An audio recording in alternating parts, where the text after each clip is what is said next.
Okay.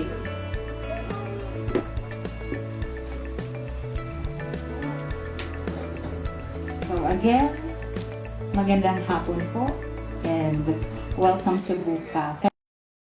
And I guess this is not the last time that we are going to see each other kasi may mga susunod pa po. Okay.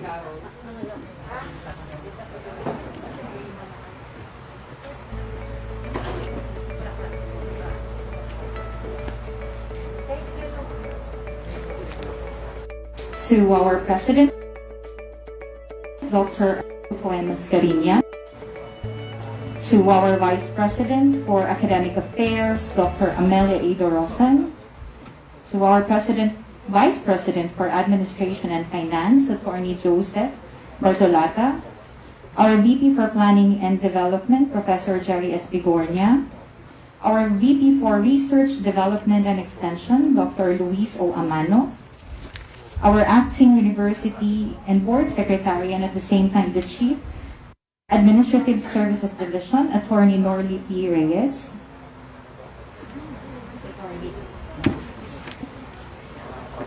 Okay, to Reverend Father Nomer P. Balmaceda of the Diocese of Legazpi, to all the respective deans and directors, head of offices and other PU officials, to the Buka personnel headed of course by our very dynamic OIC Dean, Dr. Rosefe PD, to our distinguished guests, friends, good afternoon. So we are gathered here again today to witness another milestone for Buka, the groundbreaking ceremonies of the Buka Crop Science Building. To formally start our program, may we request everyone to rise for the invocation to be led by Reverend Father Nomer P. Balmaceda, to be followed by the singing of the Philippine National Anthem with Professor Mo sa timbre conducting.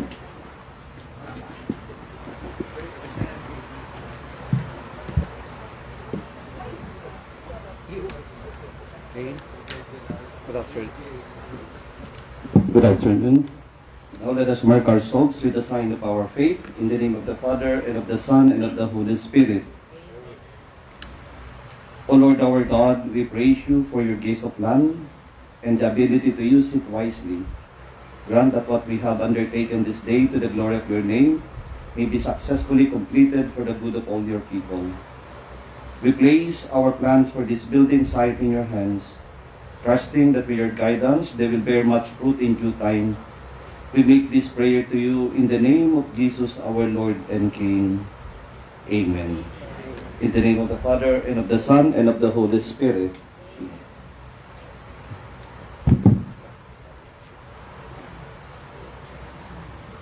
Bayang magiliw, handaaw.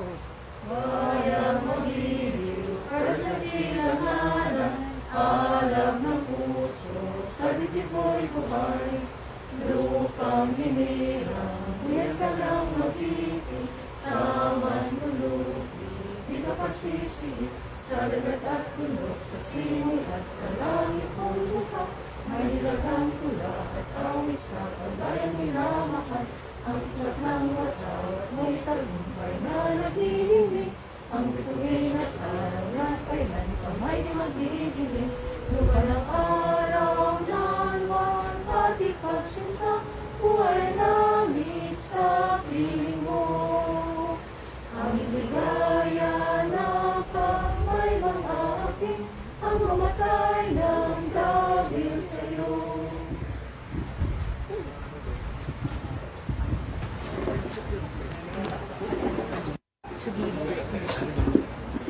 To give the welcome message, let us welcome our OIC Dean, Dr. Rosefe BD.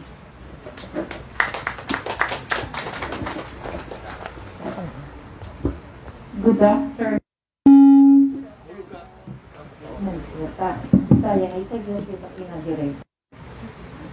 Good afternoon, everyone.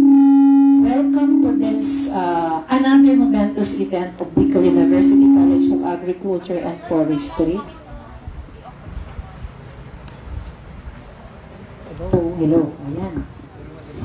So, this is it. Another one. So, we're done already with the dormitory, and now the groundbreaking ceremony of the crop science building. So indeed, BUCAP is very happy to have another project like this, because in a way, we're moving towards to our dream to make BUCAP, sabi nga ni Pres, a dying college no more.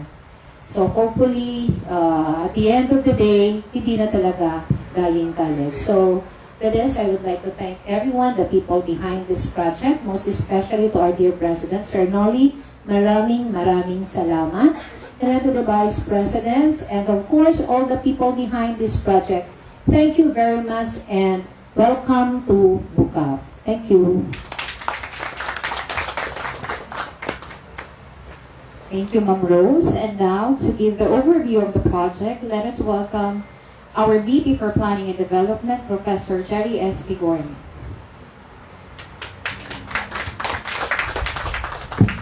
Maray na punta din sa inyo. Actually, katulong na naman niya. Hindi nga nangal daw pa sa na. More to follow. Anyway, I'm here to introduce the building to you. Actually, the official title is Renovation of the Craft Science Building 1. Kasi that one is Craft Science Building 2, that old building. But this is older.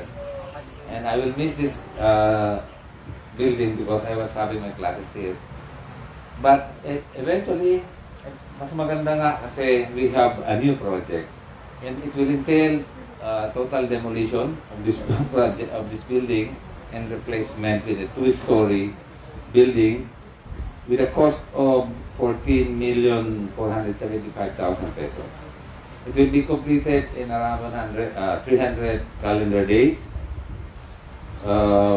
with a total area of 580 square meters. So malaki-laki po ang ano natin. It will contain classrooms, basically, faculty room and CR. Yung second floor niya will have 3 classrooms that is convertible into 1 lecture hall. That is in response to the COVID threat. And of course, the contractor is ROM and Enterprises and Construction. And the contract includes building permitting and occupancy permitting. Wala si Mayor. Oh, good afternoon, Attorney Marley. I miss you. Welcome back from London. So, yan po ang bagong building natin, and it bears the colors of Bicol University, orange, blue, and gray. So, parang uniform na ang mga design natin sa mga buildings ng Bicol University. So with that po, thank you very much and good afternoon.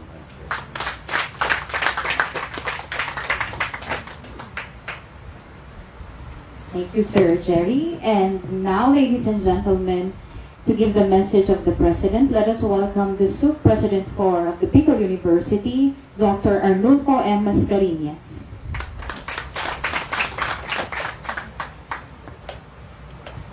Thank you very much to my fellow workers in the university, officials in the university. Good afternoon, everyone. First, thank you very much for coming here to be part of this very important event for the university and for the College of Agriculture as well. Yes, BUCAP is indeed not anymore a dying college, because we're not going to permit that. We're not going to permit BUCAP to die. It's only that its growth was retarded for several years. And under my administration, we stalled the development of BUCAP because of COVID-19 pandemic. As I had intimated to you last time, the development of BUCAP should have started last 2019. But because of the pandemic for 2 years, the budget intended for the development of the BUCAP campus got stalled. But it's not going to prevent us from pursuing our dreams of transforming BUCAP into a modern agricultural campus. And this afternoon, my dear friends, this is a a living witness that we have not forsaken Bukaf. Kasi marami nagsasabi na bakit daw lahat lang development nandun sa East Campus, nasa main campus. Well, there's time for everything. Pay isa lang because hindi kaya ng lahat sabay-sabay, ano. And at this point, I'd like also to make this announcement that the Board of Regents has approved the proposal of Bukaf to offer the doctor in BetMed. And because of the approval, we are pursuing the funding of the building for BetMed for 2023 worth 150 million pesos. In fact, we have submitted it already to DBM because that's the only, I think that's the only thing that DBM was looking for, yung board approval daw. So hopefully, my dear, be the last of all this groundbreaking ceremony taken by this administration. But maybe for anyone going to lead the groundbreaking, maybe it's the next president of the university because that will be for next year. So thank you again very much, my dear, for all your support to this administration in seeing to it that plans and programs for Bukaf will be realized. So once again, good afternoon, everyone.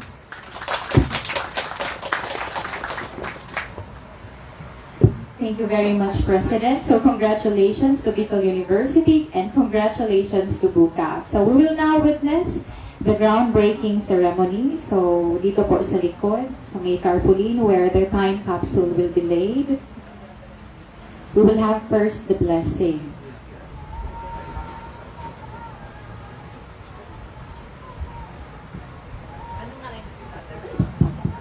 So again, in behalf of the Bukaf administration, maraming salamat po for gracing our activity, especially to all the deans and directors, the associate deans, and all the BU officials who are here with us. So maraming salamat po.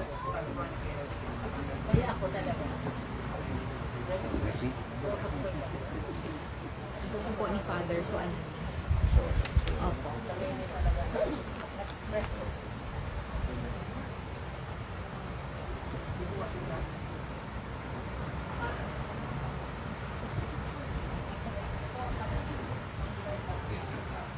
Again, the Bicol University College of Agriculture and Forestry extends its fondest gratitude to those who in one way or another supported and selflessly contributed to make this activity a success.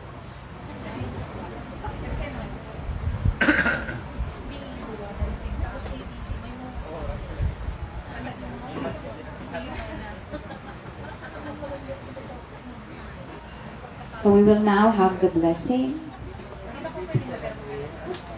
Let us welcome Reverend Father Nomer P. Balmaceda, again of the Diocese of Legazpi.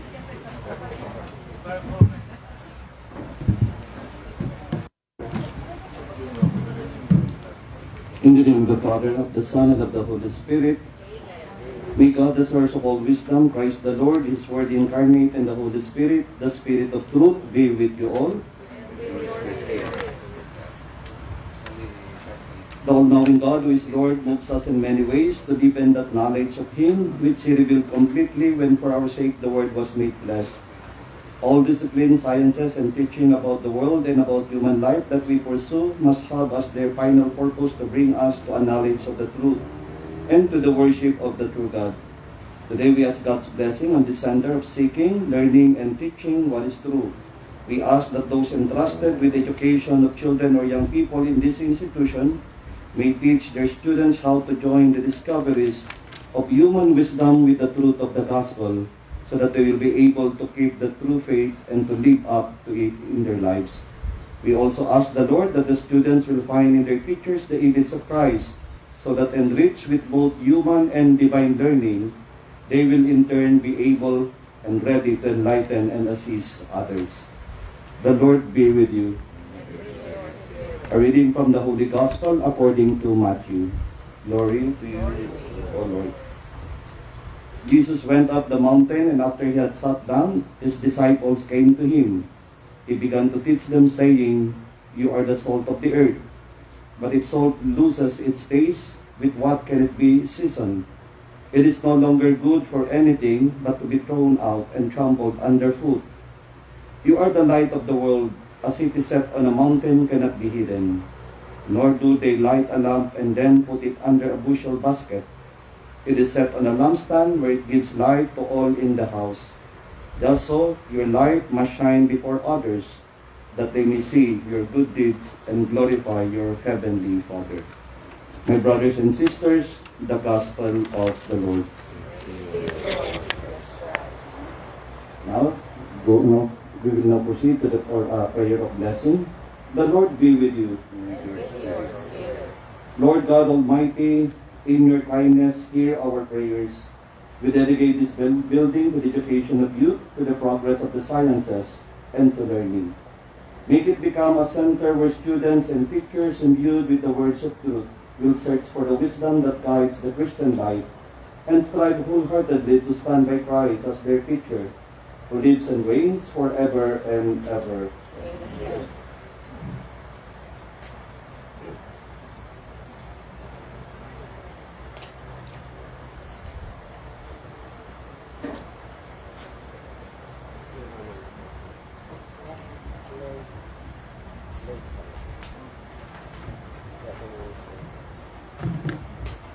The Lord be with you, and may the blessings of Almighty God, the Father, the Son, and the Holy Spirit come upon you and remain with you forever and ever. Amen.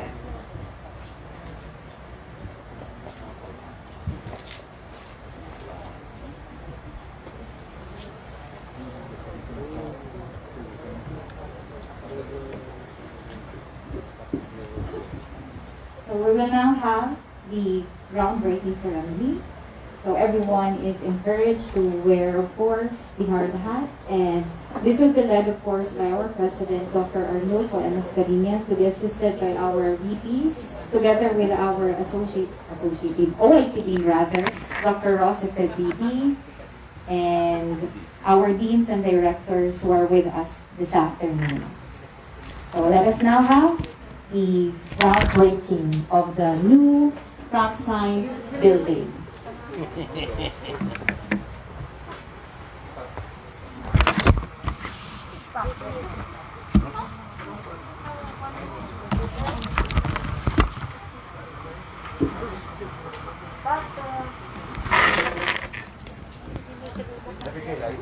Our deans and directors from other colleges, please do join our president, our VPs. Ipali mo na ka dita.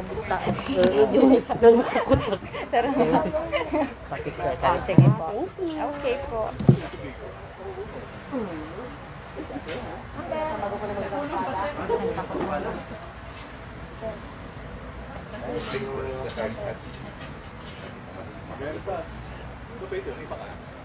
Opo.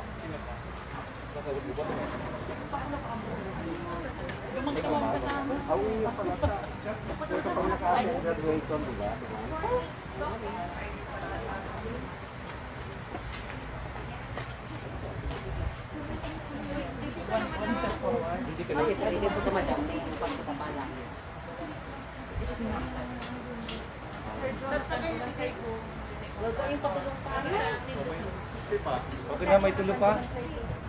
Attorney? Attorney. Para sir daw. Uy, pwede na. Opo. Sa documentation, hanap pa. Para daw po, sir. Ma'am, siyempre. That is prop. Ma'am,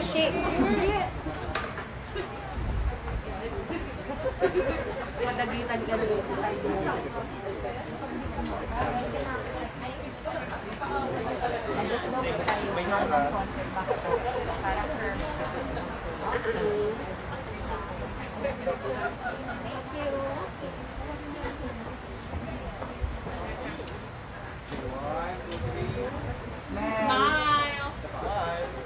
Smile na ka, Mas.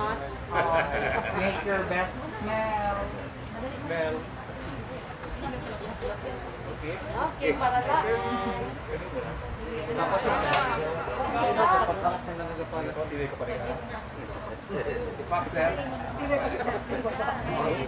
Ay, sorry, sorry.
Dos, ¿eh?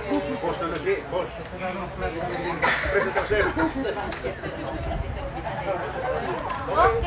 Okay, so there you have it, ladies and gentlemen. So a round of applause for Buka and for the construction of the new crop science building. So again, congratulations. Thank you, everyone.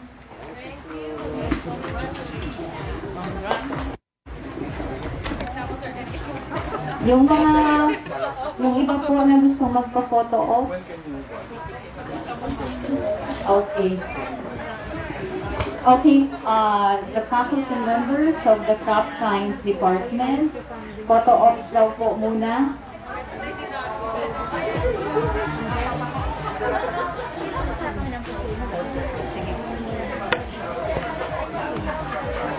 Mga taga crop science po department or the DAS department.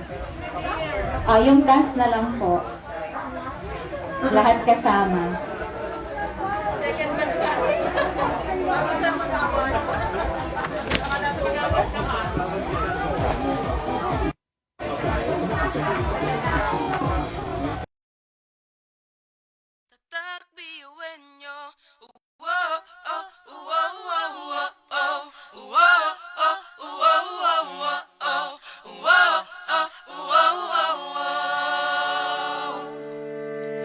Mga pangarap kayang abutin, pag-asa ng ambisyon natin, hindi kukuha at tulong-tulong.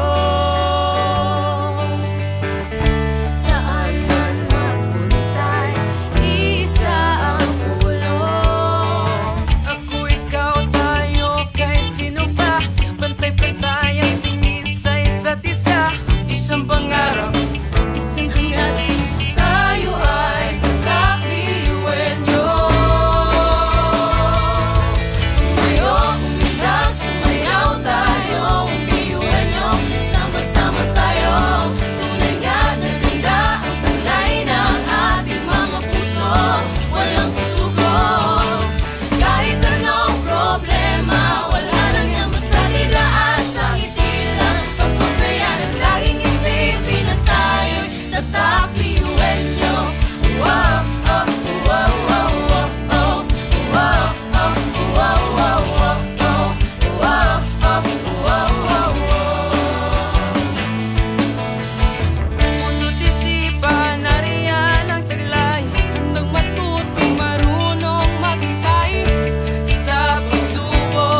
nagsusuko.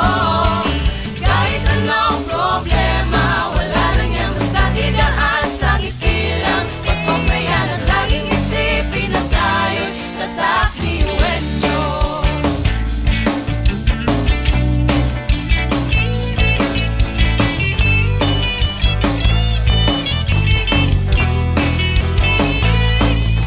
Ngunit kahit di mabuti ang kinasasabakan mga balakid sa daan parang hindi malagpasan. Tumingala, sa bituin ng karunungan pag sinabing biyuhan nyo hindi yan uurungan. Dugo kasun, ating tinataglay, inakas mo sa baon, talentong ibinigay sa tinadya sa mga. Kumbaga, iba ka sa kanila kundi ka nila patuloy niyan kanta. Mga talento natin na iba-iba,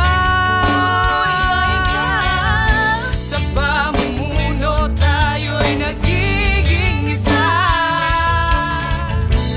Sa serbisyo, hindi nagsusukuan. Kahit di na kaya, ay kakayanin pa.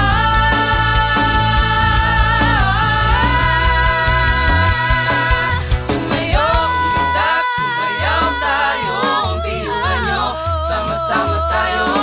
Tunay na naganda ang taglay ng ating mga puso, walang susuko.